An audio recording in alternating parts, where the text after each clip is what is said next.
爱的观众朋友们，大家好，欢迎大家来到天津卫视大型情感节目《爱情保卫战》。登录微信搜索我们爱情保卫战官微视频号，每天晚上8点呢到10点我们会开通直播，我们的情感导师都会在线帮您答疑解惑，欢迎大家和我们连麦。掌声欢迎今天来到节目组求助的2组嘉宾登场，欢迎他们。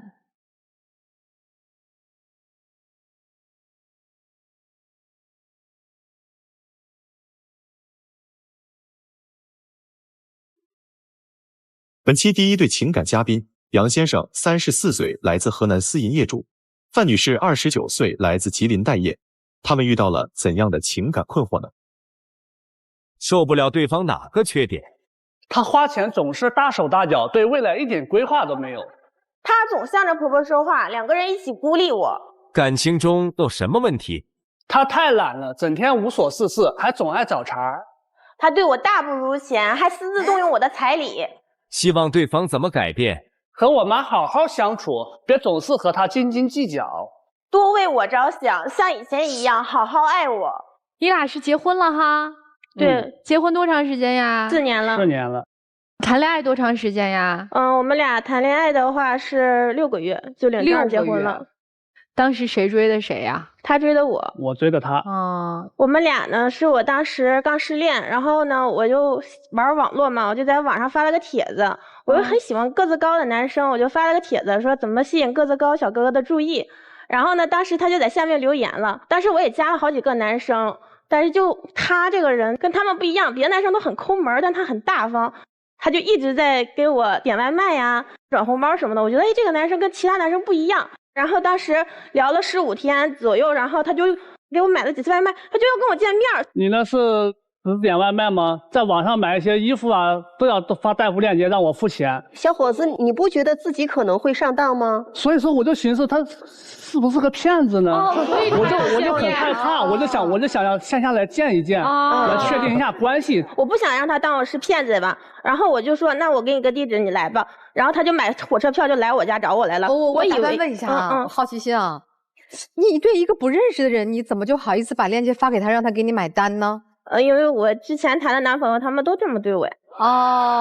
在火车上的时候，你还在问我要红包呢，不给他红包，他都不给我见面，我就给他发了个5块2红包，他嫌少，我只能给他花个大红包，他才去火车站接我。发了多少啊？花了1314。是131块4毛，还是1314？ 131块4毛。第一次给他发的是5块2 5.20，然后发了这个红包之后，他才去火车站接我，可能比较害羞，还比较害怕，带了闺蜜一块去的，要去吃饭。我寻思咱俩见见聊聊呗，你带闺蜜吃饭也行。她一个女孩子可能害怕，我就让她一块去了。可是她闺蜜等到饭店之后，她闺蜜又叫来了，她同事又来了，她同事又叫了她对象，同事的对象也来，一下凑了5个人。到最后她同事来了，嘎嘎一顿点了一大桌子，我还以为他们请客呢。他们吃了2口，没吃多少，没吃一半，走了。走完了之后，最后我一结账，花了800多块钱，我都不知道到最后我吃了什么。我感觉你吃了哑巴亏呀！我笑死了冤大头。接下来她闺蜜又拉着她去逛服装店去试衣服，那我们2个确定男女朋友关系了，我给她买衣服啊，那很正常。但是她不一样了，她非要让我给她闺蜜也买单。然后我不寻思让她表现一下，让我闺蜜对她有点好印象，以后万一我们俩有什么事儿争执了，我闺蜜也能替她说好话嘛。这又花了多少钱啊？买衣服加吃饭花了快2000了，这还没完了。最让我生气的时候，然后买完衣服路过了一个金店，然后她又拉着她的闺蜜去黄金店，在柜姐的推销下又去试了很多金项链，她闺蜜又一直在宠着她，让她去买，让我付款。我就提了一个条件，我说我给你买可以，你得让我见你家长。我当时我闺蜜都已经以为她去给我结账了，我总不能当我闺蜜面前丢面吧。然后我说你先付款吧，你先付款吧，付款了我就带你回家见家长。然后我说那你去我们家也不能空手去吧。然后她又买了一堆礼品，又跟我去的我家。到你家，你爸妈连理都不理我，把我晾在一边，我还拎了那么多礼品。他们对你没有说话的，其实是因为我根本就没有告诉我爸妈我在网上处了个你那么个对象，然后我直接就把你领进门了。所以当时他们看见你很懵嘛。第2天我跟他解释了，我还跟我妈展示你给我买的项链了。我说妈，你看他给我买项链，他肯定是真心对我的，不然你们不能一天就一整天就给我花那么多钱。然后我妈说，那人家来的话，那你给他，那我明天让他过来吃饭吧。然后他们就喊你过来吃饭了嘛。所以我就顺理成章的在父母邀请下，我就去又买了一大兜礼品，买了点各种礼品，又去他家吃饭。吃饭过程中，他父母也挺好的，也比较和蔼，聊得也比较投缘了。他父母也同意我跟他处了，我就带他一块回我的老家荷兰去了。也顺理成章的见了我的父母。期间我还去各个地方陪他旅游啊，6、7个月的时间。这期间我只上了1个月的班，辞职了。对，我是辞职了，但是处的还可以，我就寻思着，往下一步走一走嘛。但当谈到彩礼这个时候，他们家都不一样了，狮子大开口啊，这直接要18万的彩礼。我们家庭也不是说非常富裕的，你上来就要18万。18万怎么了？我哥结婚娶他媳妇儿，也娶的是外地的呢，我哥还掏18万娶的他媳妇儿呢。那我和你处对象的那6、7个月，我都带你玩也玩了，吃也吃了，花也花了。那过节、生日、纪念日，我给你转了多少红包？我还有他自己做的小视频，我还有剪辑出来了，大家可以看一看。哦，来，算账的。January, February, March, April, May, June, July, August, September, October, November, December。大概花多少钱？花了有3、4万，4、5万了。那个过年6件套必须给我老婆安排上，是你要的，还是她主动给你的？是我要的，因为我当时我闺蜜她老公也都准备了，我说你也得给我准备，然后她给我的。什么6件套啊？有买那个衣服的、护肤的、做头发的、做美甲的、做睫毛的。哦，就给现金是吧？啊，对呀。6件套一共价值多少钱？要将近2万吧。把我之前的存款都给花完了。那最后这个彩礼到底怎么着了呢？最后实在没办法了，我爸妈就给我拿8万，我又死乞白赖的一直烂磨，我妈妈又给我向我舅舅家借了2万，然后剩下的8万块钱，我就向我自己的之前上班的同事朋友又借了借，凑够8万块钱给他了。这18万是给到了他的父母手上，还是给到他的手上？给到他的手上了。因为我们家也不是那种不讲理的人，我们家不光是就是他给了18万，那我也有嫁妆的呀，我妈妈还给我6万的嫁妆呢，然后我都给我了呀，我也是带到这个小家里面了嘛。你们2个人后来婚后是定居在哪儿了？因为一个河南，一个长春。在我家。其实你看似他给我18万的彩礼，但是他还有一个问题，他没有房子呀，我们俩还跟他爸妈住在一块儿呢。那你之前在长春有工作吗？我之前在长春有工作呀。那你是辞了工作到河南？就是我们俩当时不是中途有旅游嘛，然后旅游的时候我们俩见面了嘛，见面那个时候正好我跟我同事闹了点不愉快，然后我就跟他干仗，然后我就辞职了。然后就是一起到了河南他的老家那儿，你们2个人再重新再找工作是吗？为什么我会选择和他结婚呢？因为就是我不喜欢工作，然后他中途有上1个月的班，他还把工资上交给我了呢，然后我就觉得他更不错了。所以你就是觉得结了婚之后就可以不用工作了，对吧？对对对。你本来也不喜欢工作。是的。结了婚就可以彻底躺平了。哦。俩人的日子过得怎么样啊？结婚前他给我花钱可大方了，那婚后呢，啥都得我管他张嘴要。他妈呢，还总是就是看不上我似的，就感觉我真的很接受不了一点，就是喜欢赖我卧室里面打着说帮我收拾屋子的名义。动不动就把我衣服化妆品就给我拿走了。我妈妈为什么总是进我们卧室？她是比较懒的，1个星期她地面可能也不再打扫2回的，地面上的纸巾湿巾扔的到处都是。那有的内衣都扔在床角里面，有的发霉了，她也不去洗一洗。我妈妈每次进来都给她打扫卫生洗床单换被罩都给她弄一遍，她还不去感谢她，还说我妈妈不敲门拿了东西。那有时候我妈妈穿一些衣服穿一些用一下人的化妆品那有时候出去跳个广场舞偶尔用一次那也很正常。她可小气，就是不给用。婆婆去用你的这些东西跟你打招呼了吗？她从来都不打招呼，她不光是拿我的这些就是什么化妆品也好还有一回我想看电视剧，因为我结婚之前我是有平板的，新买的，没用过几次。结果我想看电视剧，我发现平板不见了，然后我就跑去问她，我说妈，你是不是把平板又拿走了？然后他妈就装糊涂，说那是你的吗？我以为是我们家乖宝的呢。然后我说那是我的妈，我说你把我平板放哪儿了？我要看电视剧。然后他跟我说我以为那个是我乖宝的，然后我又给他那个表妹了。我说你为什么要把那个平板不经我们同意就给他表妹啊？他说因为我的手机坏了嘛，然后我也不想买了，他表妹新买个手机又想买个手机，然后那个平板放在那儿，他还没有平板，我就把那平板置换了。不也想为家庭里面省点钱吗？想着废物利用吗？你可倒好，你上来就是一顿吵。那是他的东西啊，他找他的东西有问题吗？我妈妈不知道那是谁的平板。那你也不能反过头来都知道事情原委了，反过头来还要责备他呀。对呀，我也是这么觉得的呀。而且你们不知道，他的那个表妹啊，也就是我婆婆的侄女，她妈妈对她那个侄女啊，就像亲女儿一样对待。所以说我有的时候我的衣服和化妆品，怎么可能会是她一个那么大岁数的人去用呢？她肯定是把我的东西给她那个表妹了吗？哎，你觉得你婆婆喜欢你吗？我也不知道，因为我们两个第一次见面的时候，婆婆不应该给那个见面的上门去，没给。还是我们俩当时要决定领证了之后，我上赶着管人家要的。当时给的可生硬了，你知道吗？就我婆婆她不会转账，然后呢，我公公就直接过来了，说你把收款码打开，我给你扫钱。给了多少见面礼？4000块钱。你现在跟婆婆关系怎么样啊？那还用说吗？水火不容。还住在一起吗？我现在回东北了，回到长春了，我不在那边了。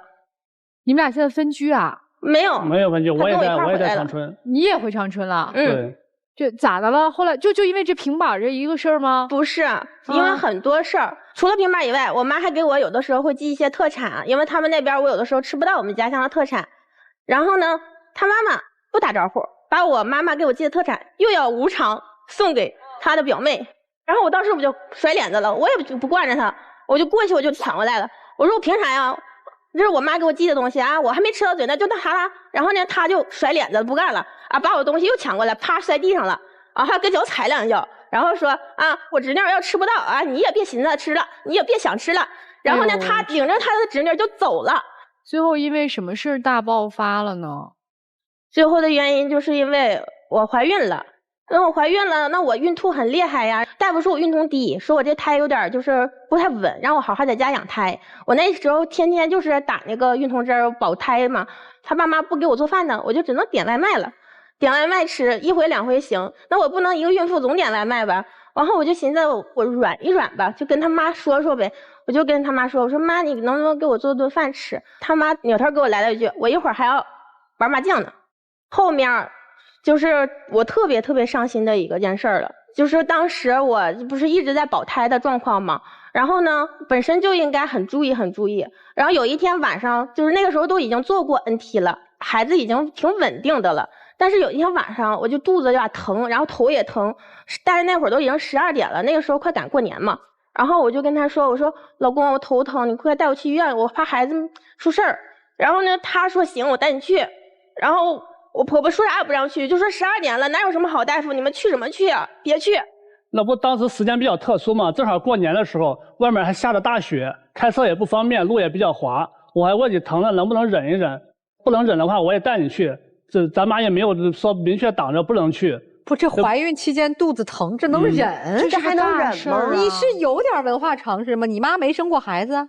我也是，也没有匪夷所思啊！你们，我当时我也没有出血，其实。然后到了就是下一次产检的时候，我就去医院了。到了医院呢，进去没几分钟，人大夫就划了2下就说，啊，胎心停了。我就跟那大夫说，我说为什么会停啊？然后大夫说，我搁那个彩超给你看，你好像都已经停了快1个月了。那就是相当于我做 NT 没几天的那天疼的那个时候导致的孩子他没有的嘛。然后我就寻思一定是他妈那天阻止导致的，如果他妈不阻止孩子能没吗？然后他就打电话给他妈，我说婆婆他得来这儿照顾我呀，他一个男的他肯定不会照顾我。结果呢，他妈妈怎么说的？他妈电话里边就说，妈呀，那我去不了呀，女人坐小月子也是非常重要的，那我要照顾不好她以后她记恨我怎么办呢？我可不敢去照顾她呀。你们俩想招吧，不中的话买票回家吧。婆婆让你回家去做这个手术？对，从河南回到长春去做这个手术？对。那你最后在哪儿手术的呀？回长春手术的。我给我妈哭，打电话我说妈，我婆婆她说她照顾不了我，让我回家。然后我妈说那闺女你回来吧，妈妈照顾你没事的。那个时候其实是过完年没多长时间，所有人都回去上班嘛。然后他那时候车票其实也挺紧张的，他那边又没有通那个高铁，只有那个快车，快车的话也得10个小时呢。然后我当时就抢票嘛，终于抢到一张票，我寻思我得自己回去做流产呢。后来他妈就还算当个人，然后跟他说，哎，你跟他一块儿回去吧。然后呢，他也抢票，然后他跟我还不是一个车厢，我们俩分开2个车厢。我坐着火车，我就回到长春，然后我自己挂的号。结果人家说，哎，孩子在你肚子里面都干巴了。然后他说你赶紧就安排吧。然后当天就给我安排了手术，然后又安排清宫什么的。然后我婆婆呢，她更缺德。我以为她不照顾我就算了呗，她还干了一件什么事儿更让我接受不了。我前脚走了，人家说照顾不了我，后脚她跟我公公俩人买了个飞机票去云南旅游去了，说出去玩就出去玩了。而且我们其实双方家长到现在都没见面呢，我们俩结婚4年了吧。你们2个人在长春生活住哪儿啊？住你爸妈家是吗？他租了个房子，然后他找了个工作，在长春市区。我们家在镇上，然后我又回我们家镇上了。就你俩现在是分居的状态是吗？偶尔吧，我有的时候也会去长春陪他。你那是陪我吗？有时候他就借着来长春的名义，实际上他是去约会那些男同学去了。晚上会回家吗？最生气的就是有一次晚上没有回来，当天晚上我打电话他都就是不接，第二天打电话打通了之后，他就说前天晚上喝到12点喝醉了，在男同学的家里客厅里面过了一夜。几个女生几个男生啊？一个女生2个男生。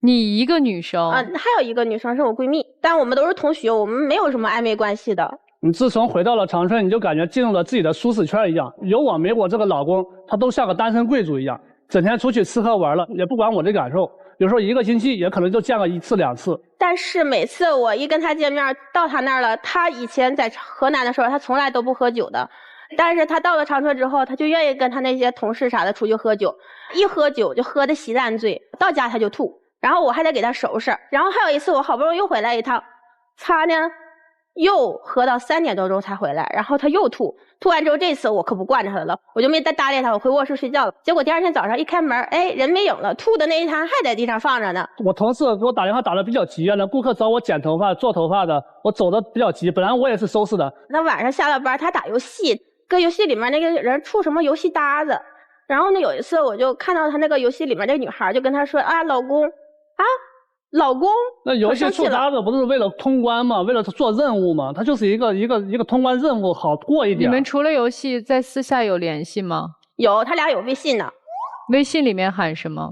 微信里面不喊，就基本上都直播的时候，在里面打游戏的时候有时候会喊，我也没有说让他故意去喊，我也没让他去喊。你们见过面吗？没有发生什么实质性的行为。姑娘这2年也没有上班是吗？没有，我没上班。那你的钱从哪儿来啊？说了这个我就来气，我俩结婚，他呢工资啥的从来没有上交过1分了，然后我就只能花我彩礼钱。我哪还敢给你钱呢？有一次喝醉了之后回到家，我翻他手机，我看他刷短视频和一个男主播聊上了，给那个男主播那个短视频平台充值了2万多块钱，我就把他的彩礼给他存成定期了。男主播能给我提供情绪价值，他平时给我提供情绪价值了吗？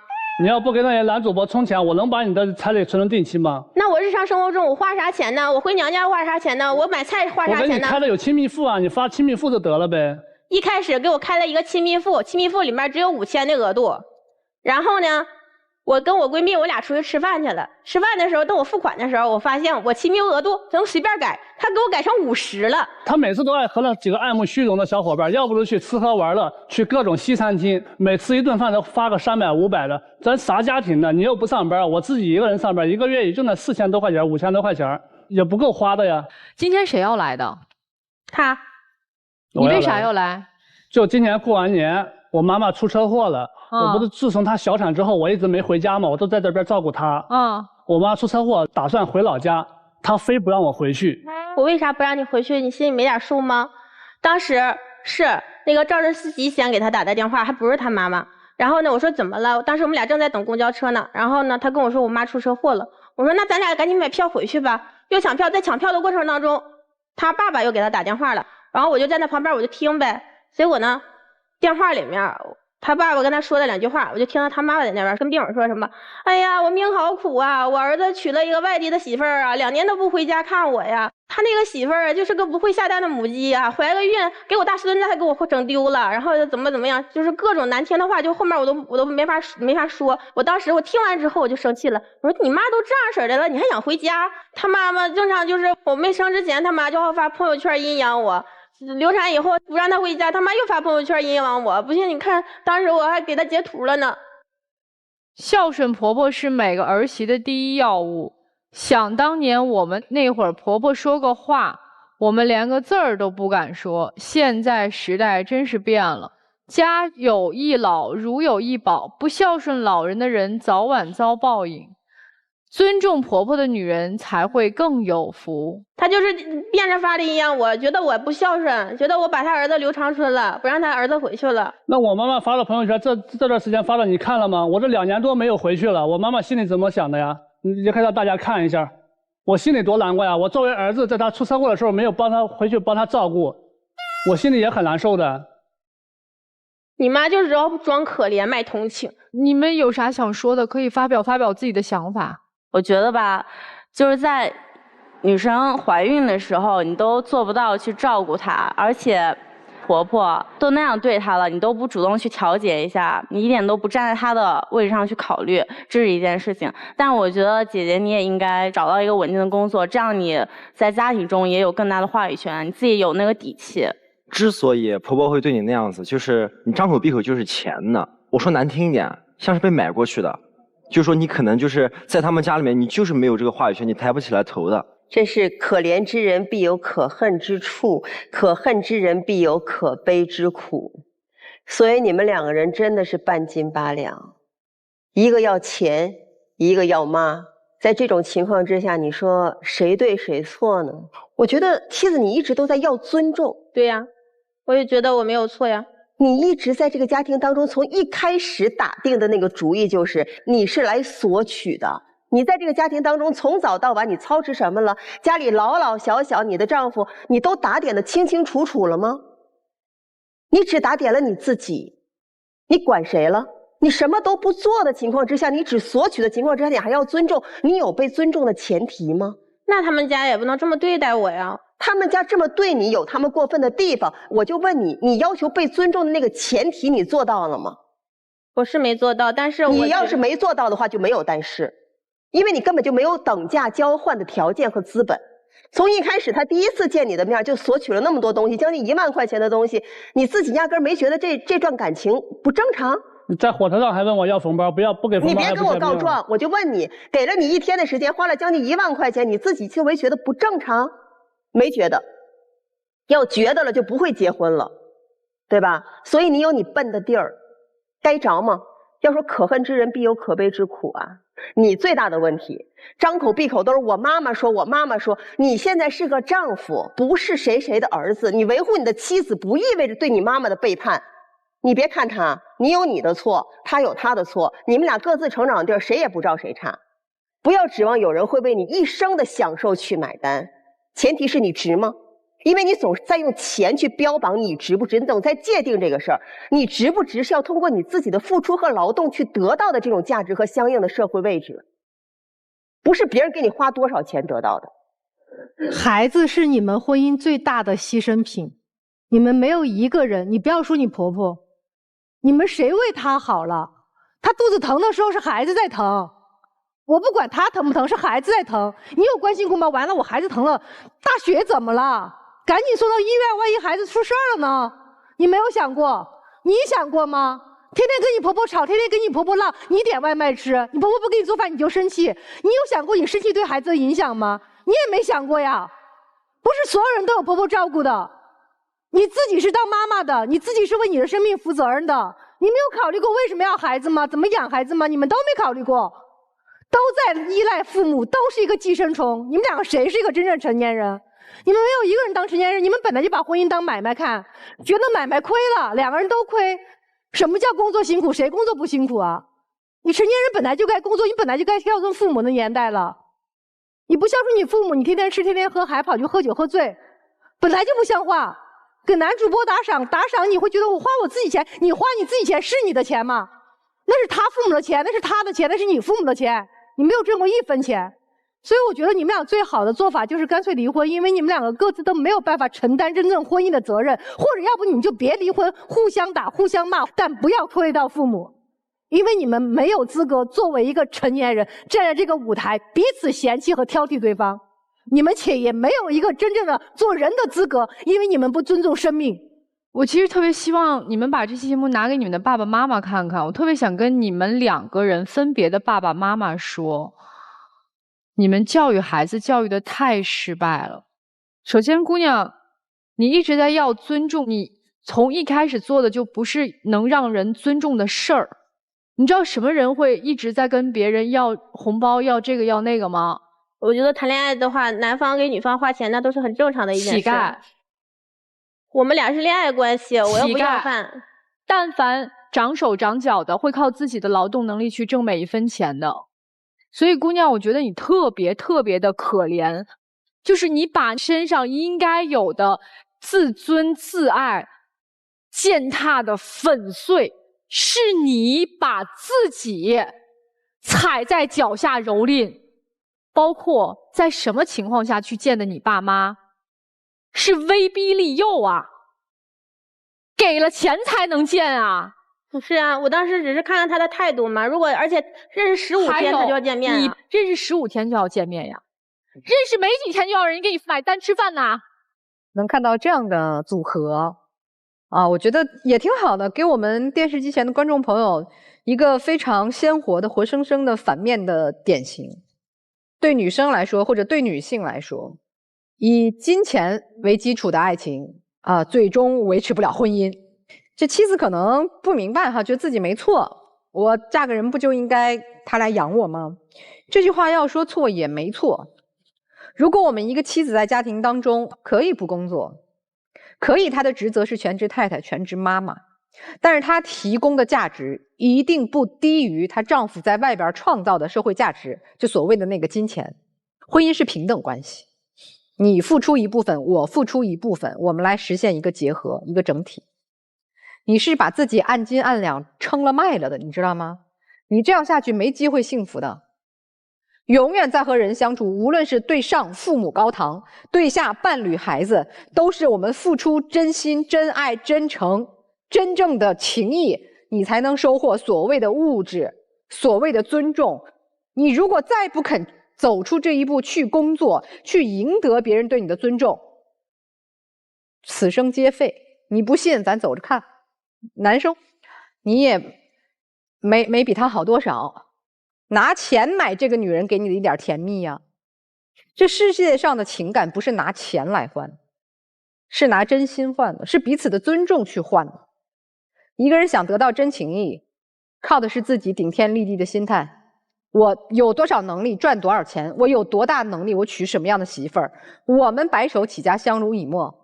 真正的爱情和真正的婚姻真的是彼此的责任分享和担当。希望大家都能有正确的婚恋观，千万不要把他们当成了一个模板。我刚才一直在想他们在一起的合理性，我终于找到了。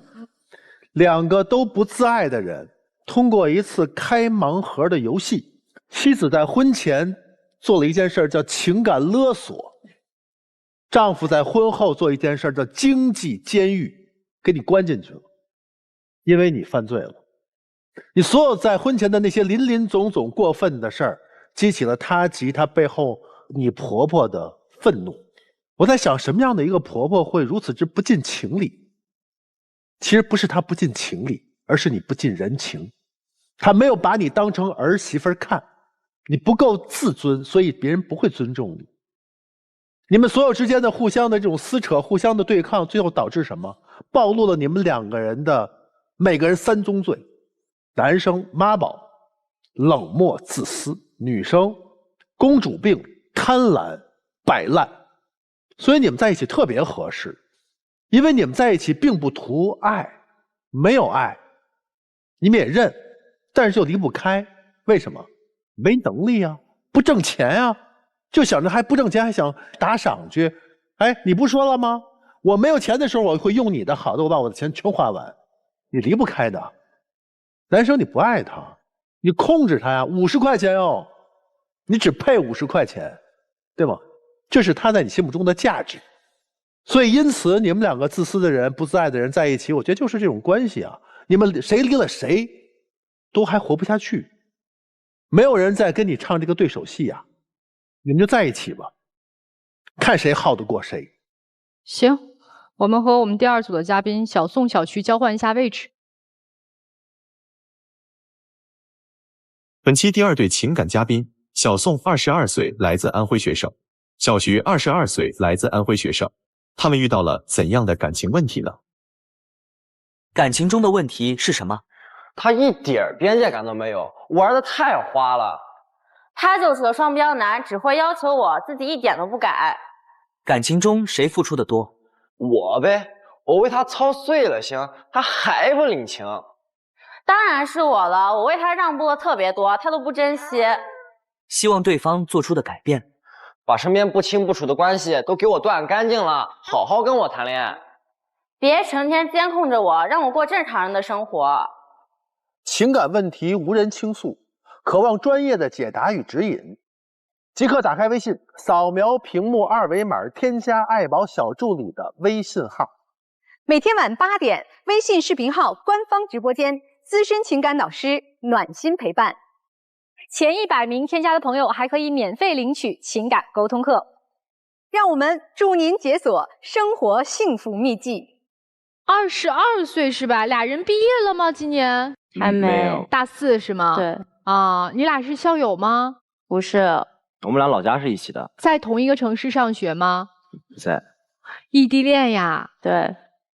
谈了多长时间啦？2年多。哎呦，那异地恋谈起来挺辛苦的吧？是的，我们这次来就是因为我们俩以前都很爱玩，然后我们大家聚会也很多，慢慢的我就发现啊，他身边总是有一些男性关系出现，所以呢，我慢慢的我就感觉他也慢慢的有点不太在意我了，所以我也不知道该怎么办，慢慢的感觉大家都有点谈不下去了。什么异性关系？这个能给我解释一下吗？因为毕竟我们大部分时间都是异地的嘛，所以经常会出现啊联系不上啊，那只能通过互相猜疑，然后我们中间抽空见面了，通过查手机的话，又能看到一些解释不清的一些东西的吧。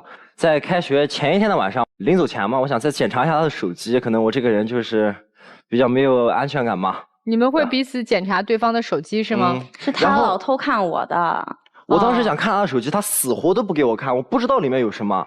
然后终于他手机摆在外面，我就看了他的手机，我发现就在那一天的下午，他还在和一个男的聊天，说什么下周就去找你，我男朋友在不方便。那个男的还称呼我对象为宝宝。我已经跟他解释过了，那个男的就是酒吧营销，我和朋友去玩，然后经常找他电台，一来二去的我们就熟悉了，然后就是个普通朋友的关系，然后在他眼里，他就觉得我跟他一定有什么。难道普通朋友之间就应该互相称呼为宝宝吗？那他营销，他管男生女生他都叫宝宝啊，那怎么了？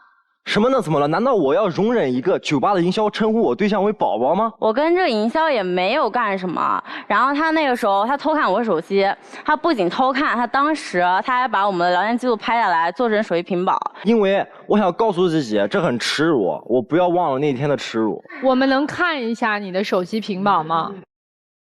我睡了，晚安。你是为了不停刺激自己吗？是的，我是为了刺激自己。那你为什么要和一个带给你耻辱的女孩子继续在一起呢？因为她后来其实对我也慢慢的变好了，但是终究还是问题不断。我现在每次看到他这个屏保，我就受不了。其实刚开始出现这件事情以后，我就设置了这个屏保，但是呢，狠人，你是个狠人。因为那个时候我非常的伤心，其实那个时候我是决定分手的。但是他之后对我非常非常的好。我本来就跟这个营销没什么呀，我也跟他说过了，他就是不相信，我说什么都不相信。他以前就是这样偷看我手机，然后又管着我，然后从那次之后他又更变态。我每天每时每刻我都要向他报备，然后就不仅仅是发文字，我还得拍照，我还得录视频给他打卡，然后随时打来的视频电话问我在干什么，我说了，我也如实说了，但是他就不相信我，我还得麻烦我朋友、我室友来给我作证，然后这还不止，我手机定位也要开着，然后呢，他还让我下一个睡眠的软件，说是关心我，看我睡眠质量怎么样。实际上我都清楚，他就想视奸我，就通过那个软件嘛，他就看我每天几点睡几点醒，然后都去干什么。我也不是想这样的，我被逼无奈啊，我很需要安全感。我们俩本来就是异地恋，但既然他管不住自己，其实他给不了你安全感，你找一个能给你安全感的不就完了吗？我不是一开始就不信任他的，是因为我们俩在刚在一起的时候，他就表现的有一点那个迹象，有点和男生没有什么边界感的一个迹象。刚确定关系的时候，我感觉我就跟备胎，跟个冤大头一样。过年的时候，他和我说他家里面有人没有办法和我打电话，结果后来我看他手机才知道，那个时间点那1个小时，他在和他的前男友通电话。我跟他就是和平分手，我们俩现在也是朋友，而且你也知道，我跟他，我们俩双方家里面人都认识，那我跟他多聊几句怎么了？那好，我们现在就首先抛开前任的事不谈啊，我们现在跳过这件事情，就讲我们俩在学校的时候，我们俩异地的时候，我给他发了一段我踢足球的视频。我足球本来踢的也不是很好，我不擅长，我发给他就是想他基本上夸一夸我，给我提供一下情绪价值。结果没有想到，他转手他就给我发了一个他的男性朋友踢足球的视频，和我说：“你看这个男生踢得多好。”我就喜欢这样式的，他不只是口头上夸别的男生这么简单，现实生活中如果有男生跟他搭讪，他也是会接的。那次也是我们俩异地的时候，我们俩打视频呢，正打着视频，他和我说他感觉对网球很感兴趣，想去网球场看一看，学校的网球场嘛。因为我也是学体育的，我认识很多网球打得不错的，我想给他介绍一个人，我话都还没有说完，但人已经走到了网球场，看人家男生打球。人家男生注意到他了以后就说：“美女，你来一起打会儿球吗？我教一教你。”他二话不说，他就把手机架在旁边板凳上，我就看着他们在那边有说有笑的在那边打球。那人家也是好心，就问我要不要学一下啊？那也是免费教学，那我学一下怎么了？就因为这件事情，他就连夜飞过来找我，然后他自己课都不上了。第二天一大清早他就打电话，就把我吵醒，然后就把我喊到宿舍楼下，就跟我吵这件事情。当时整栋宿舍楼的人全看见了，我觉得他这种行为就是丧心病狂。然后还有就是去年暑假的时候，我去参加同学聚会，他死活就是不让我去，就是说有异性啊什么什么的就不让我去。然后我一顿好说歹说，我一顿的保证，出去之前回来之后他都得把我手机检查一遍。我觉得我做到这种地步应该可以了吧。然后呢，我在吃饭的时候我还得随时接他打来的视频，然后我吃饭了我也没注意我手机关机了，结果他突然就出现在我们那个吃饭的包厢门口，直接就冲进来，不分青红皂白就直接冲我嚷，就说我又在干什么，我是不是又跟别人好了。当时我直接傻眼了，就我那么多以前初中同学都在场，我真的无地自容，我也不知道该怎么跟我同学们解释。我现在就特别难过，就是我们异地的时候，他没事的时候他就让我开着视频，然后他那边有事儿，他朋友把他叫走了，他就丢下我不管。上回我去北京找他的时候，就是我瞒着他，我想给他一个惊喜嘛，我也不知道他那天有事儿，然后我就想我也能陪着他一起出去嘛，对吧？但是他不愿意，然后我们吃完晚饭他就把我一个人丢在酒店，他自己出去玩，出去潇洒了。我当时都不知道他到底是当时外面有人，还是说我有多见不得人。我外面有人，我出去所有的聚会，我第一件事情我就是打视频给他，让他确定一下我周遭有没有其他的异性。然后呢，我们出去大老爷们聚会那5、6个男生，大家一起喝酒，那我把你带过去干嘛呀？大家都是男生，就你一个女生，人家看到还以为我是老婆奴呢，真的是。他这种事情不是1次2次了，还有就是我们寒假的时候，我特别想去日照嘛，我想去看海，因为我跟他还没有一起去看过海。当时我已经提前把酒店什么都安排好了。临行前2天，他突然给我来了句，他说他有朋友要来安徽，他得去招待一下。然后我跟他的旅行，他说不去就不去了。关键是他在招待他朋友那几天，我也联系不上他，他整个人就处于半失联的状态。然后后来有一次，他出去吃饭喝酒，我也是实在忍无可忍了。那一次因为我发烧，我也生病了，本身我们就是异地，我也没有安全感，我也需要他陪陪我，我也想让他多陪陪我。然后我也联系不上他，我打电话给他，他手机就是一直关机的。后来我好不容易联系上他，我直接跟他发飙，我就说你再出去跟朋友出去喝酒，我们就分手。他也稍微的妥协，他低头了，他说他以后不去了。结果第2天就被我发现他偷偷出去，男女的一帮人，里面还有我最讨厌的一个女生。就那一个女生，那就是我唯一的，可以说在我学校唯一的一个异性朋友了。这就是他说我双标的点。我不给他去聚会，但是原因是什么？原因是他的聚会上总有一些莫名其妙的男性，这让我很不安。我们俩是异地恋。你的聚会上不也有女生吗？对啊，怎么就没异性呢？而且我每次给他打视频的时候，他要不然就是找个角落偷偷的给我接一下，要不然就是接1、2分钟他就给我挂了。那你可以再打，哎，我每次我不安的时候，我会连续给你打，你也可以给我打，你不这样选择，那你现在还反过来怪我吗？你以为谁都跟你一样没事干，就一直手机、视频、电话不停歇的，就跟变态一样，就跟疯子一样。我现在就已经是懒得揭穿你了。那个女生你为什么要讨厌她？她怎么了？那个女生在我们俩在一起之前，我看过她手机，然后我就看到她跟那个女生就是互相喊宝宝。就这样。然后我就觉得，只是因为我跟他在一起了之后，他跟这个女生就是淡开了联系嘛。但我不在的话，他们俩会不会又还像以前那样？你们对未来有什么规划吗？马上要毕业了，还有半学期呢。考上研究生是我很必要的一件事情，我必须得考上研究生。哦，考研还是在北京是吧？对，因为也就是说未来你俩还是异地是吗？我没有完成的一个梦，我必须得去圆这个梦。好。然后30岁之前，我想的是我在北京打拼，以后回不回老家那是另当别论。哦，好，那姑娘呢？我觉得她现在这种方式对待我觉得实在太窒息了，我已经受不了了。我想的就是要不然我们俩谁都别玩，要不然他管不住他自己，他也别来管我，就直接分手。对于我未来工作什么的，我也是想就留在安徽发展，就是离自己家也很近。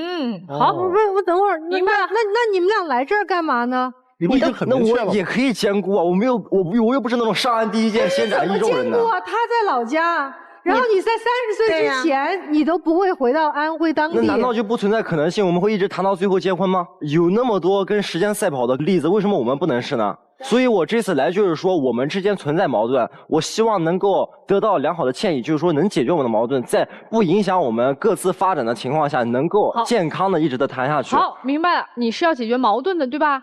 姑娘是要分手的是吗？对。好 ，OK， 来，你们俩有什么想说的？我感觉男生有点太过于控制狂了，而且没事的时候，为什么你们男生总喜欢翻人家女孩子的手机呀？我就很接受不了男生翻女生手机。那既然那么不信任他，你干嘛要跟他谈恋爱呢？啊，你们两个既然在一起了，不就应该互相信任吗？你翻他手机干什么呀？我感觉这个男生首先是在，就像最后说的一样，规划一样，他对自己的人生，自己30岁之前，在学校和考研之间，他都没有做好和他女朋友的一个规划，而是把他晾在一边了。相互之间肯定还是会怀疑，以后的矛盾可能也不会太少。来，我们听听老师对你们有什么样的意见啊？我觉得今天这2对儿啊，都让我想起了原来读武侠小说里的一句话，叫做“毒物附近必有解药”。你们就是来相爱相杀的。心理学里头有一句话，我觉得送给此刻的你们2个人特别合适，叫做“相信的力量”。刚才他提到了说，为什么男生都那么爱看女生手机呢？我给你一个解释啊，就这个怀疑呀，是人本性当中的一个东西，本性就是怀疑的，所以你就一下就能解释得通了。而信任本身是有点反本性的，所以你就一下就能明白为什么那么多人都爱翻手机了。但是你们那个翻手机和你那个翻手机它不一样，男生女生你们各有各的问题，你的问题在于你是低自尊的。就是当你面临着他可能会拥有的这些追求者或者机会的时候，你对你自己本身是不自信的，你对自己的能力、你自己的品行，包括你的魅力，你都是不那么笃定的。你并不笃定你在他这里是唯一最好的那个选择，所以你会到他那儿发疯。女孩，我想问问你啊，我觉得在你和你爸爸妈妈相处的过程当中，你爸爸妈妈是强势的人吗？我妈妈比较强势。原来有冤枉你的时候吗？有。我为什么会这么问哈？因为我觉得可能就是在你不停地跟他自证，说我证明我不是你说的那个样子，这个逻辑是有问题的。你没有做，你也没有做出任何对你的这段感情不忠的事儿，你也没有任何触犯你们感情底线的问题，你为什么要跟他自证你是清白的呢？你这不自觉的就跟着他的那个荒谬的逻辑在走。所以最终的问题是在于你认为自己的某些行为可能也是不对的，其实明明你没做错什么，但是你认同了他，所以你在不停的去自证，不停的去证明我没问题，我没事儿，和你说的不一样，这是消耗啊。我觉得你是对未来有规划的，至少你会相信你的爱情，希望你们2人都希望你们的爱情可以天长地久。但是你要看到他的不自信，就是他的那个自尊是低的，他又用30岁以前所有的奋斗拼搏去证明他是那个强的，他不会把爱情摆在第一位，他要把自己打造成最强的那个放在第一位。那说明爱情对他而言是印证他可以更强的一个标签儿。你唯一想要去把你这段感情走下去，只有一个办法，就是我刚才最开始说的那句话，你要相信，相信本身是有力量的。你要不断的先把这句话不停的去说服你自己，你才让你这段感情能有机会往前走。如果你自己都不相信这个事儿，你这段感情从一开始你就在不停地拿小刀不停地拉，总有一天这绳子会断。你们2年了，谁控制了谁？他控制我，他也没控制你，你也没控制他。我倒觉得你们这个不叫一场恋爱，你们2个倒是像在做一场恋爱的服从性测试，看看谁能真的搞定谁。女生，我先说你吧，其实你知道你跟各种异性是暧昧不清的。当然我相信你可能跟其他的异性暧昧不清里边并没有真正的做出实质性的什么样的问题，但的确有暧昧不清语言的，或者一些别人叫你出去你就出去了的。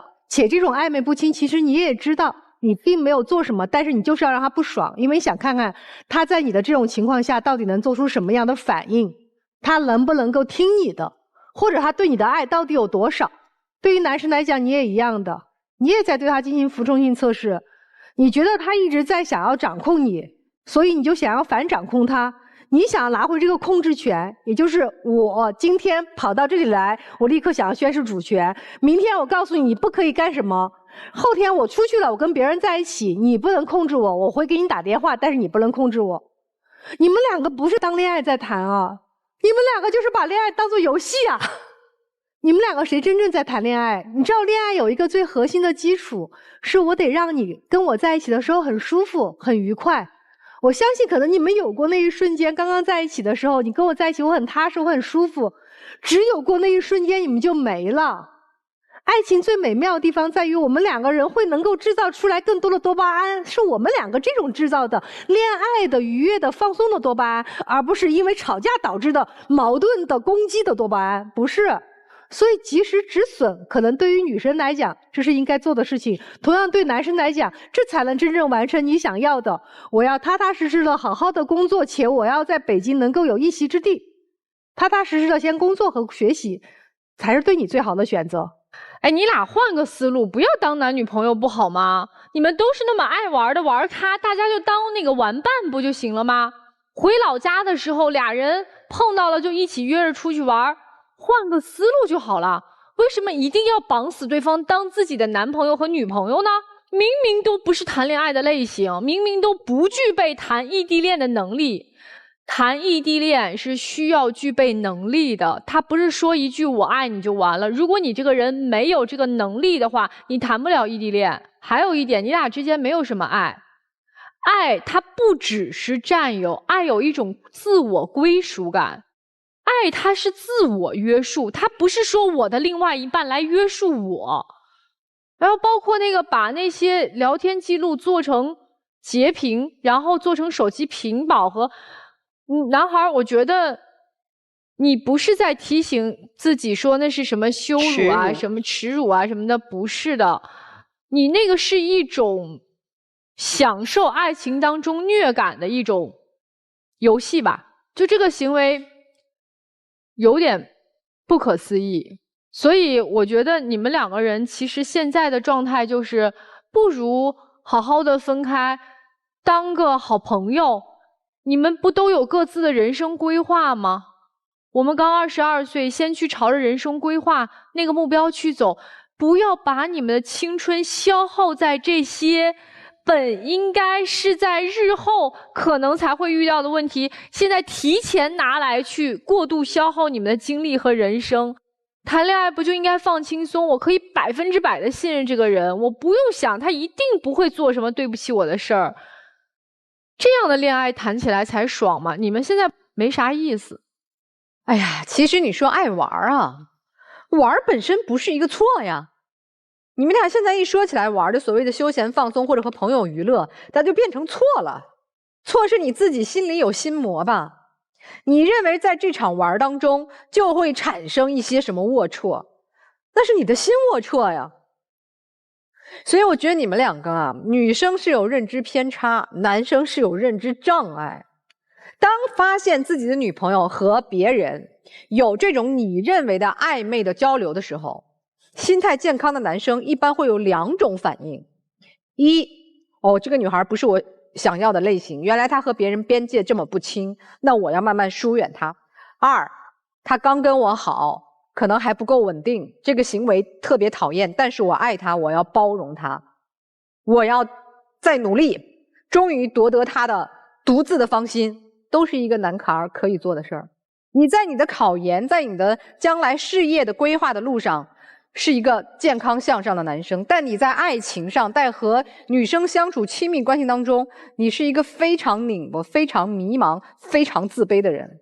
如果一个女生因为长得漂亮爱玩，就是不被信任的，就是值得你这么去猜忌她，给她泼脏水，或者歇斯底里，或者大发脾气，那不爱也罢，你折腾自己折腾别人干嘛呢？所以我说你心态是不健康的。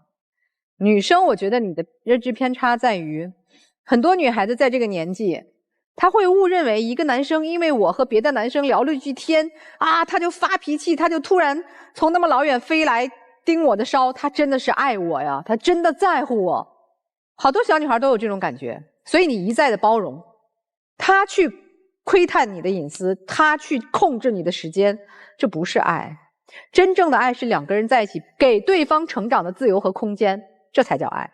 所以你俩之间也没有什么深情厚谊，咱就分了吧，调整一下认知，你们都配得更好的感情，加油吧。其实我倒建议你们再继续磨合一段时间，好多东西好多事情我们不经历不能体会问题的根源在哪里。女生呢，自由是没有问题的，但如果拿着自由作为我挑衅对方的一种武器，那就错了。比如我当着自己男朋友去夸别的异性，比如说我当着他的面去跟别的陌生异性，然后就让人家教你打网球，你真的觉得你的男朋友心里没有芥蒂吗？那可是我也没有真实发生。你就是没有，那是你的自由，你也没有过分，但是在他的心目中就是在被刺痛。换位思考，如果他这样，你开心吗？你说好，你真棒，会吗？你心里一定是有结的。所以说你要学会共情。我们在讲理的时候，可能不适用在情侣之间的一些小事儿。男生，我想告诉你，你控制他错了，他把你控制。你每天关注的那个截屏，你每天在想他在干什么，他是不是又做了对不起我的事情，他是不是又跟别人在一起，然后突然我去捉个什么现行，这不是占用了你大量的时间精力？请问你拿什么空间去做自己的前途的规划呢？我认为在你心目当中，情感才是第一位。因为如果你连情感都搞不定，谈什么事业？谈什么事业？这么一个如果真心有感情、有过了解的这么一个人，你都不能把他放在一个正常的位置，必须放在屏保上说，我时刻得监督你。你觉得你能做成什么大事儿？至少做成大事的人，至少先有一个大度，至少他先有自信，至少他有目标，至少他有能力。所以我真的建议你们两个小孩再谈谈，就这种成长这种关系会让你从中学到一些东西，结果不知道啊，但是一定在过程当中能让你成长的。所以也希望你们能认真的听进去我们给你们的一些建议和想法，待会儿好好的考虑一下是否要从这扇门出来。电视机前的观众朋友们，欢迎大家登录优酷视频、腾讯视频收看节目的完整内容。每天晚上8点到10点，我们会开通直播，我们的情感导师都会在线帮您答疑解惑，欢迎大家和我们连麦。有很多想要参与我们爱情保卫战的观众朋友们啊，你们如果有情感困惑的话，找到我们的方式非常的简单，你们只要去打开微信，搜索爱情保卫战官微的公众号、视频号。好啦，我们一起来揭晓答案啊！3、2、1，请开门。是吧？啊，真没出来？对呀，觉醒了。我觉得他俩觉醒倒是不一定，可能是今天怎么可能觉醒？可能是我们给他们给了他们一些刺激。是他俩没谈拢，行吧？那就别彼此霍霍了。但是我就是希望今天能给他们一点小小的提示，这是不对的这种的关系。我都不知道咱们说了这么重的话，他们能不能听懂？那至少电视机前观众朋友，听明白了就行。那接下来呢，我们来揭晓我们今天第2组嘉宾的结果啊，小宋和小徐。好，我们一起来揭晓答案。3、2、1，请开门。情感问题无人倾诉，渴望专业的解答与指引，即刻打开微信，扫描屏幕2维码，添加爱宝小助理的微信号。每天晚8点，微信视频号官方直播间，资深情感导师暖心陪伴。前100名添加的朋友还可以免费领取情感沟通课。让我们助您解锁生活幸福秘籍。请开门。不出来，耶！哎呀，心放在肚子里。不管是在什么样的关系当中，只要2个人确立了我们是恋爱，我们是婚姻，2个人最重要的都是真诚的对待爱情，真诚的对待婚姻。好了，这就是我们这一期的爱情保卫战，我们下期再见。